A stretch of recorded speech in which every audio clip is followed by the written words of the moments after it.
पुढे पुढच्या आणखी एक महत्त्वाच्या बातमीकडे नाशिक महापालिकेचा महापौर बिनविरोध निवडून आल्या। भारतीय जनता पक्षाच्या हिमगौरी आडके यांची महापौरपदी बिनविरोध निवड झाली आहे। नाशिक पालिकेचा उपमहापौर देखील बिनविरोध निवडून आलेला आहे। शिवसेनेच्या विलास शिंदे यांची आता उपमहापौरपदी बिनविरोध निवड करण्यात आली आहे।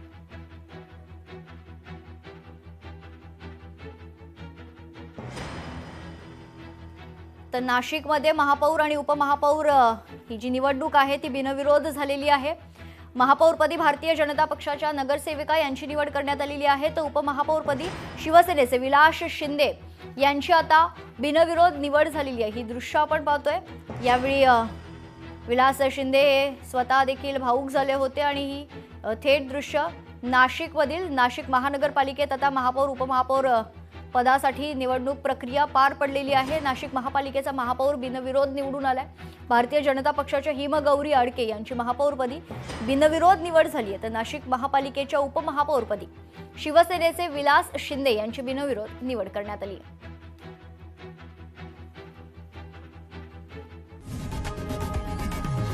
लोकशाही मराठी ऐका, पहा, जागरूक रहा।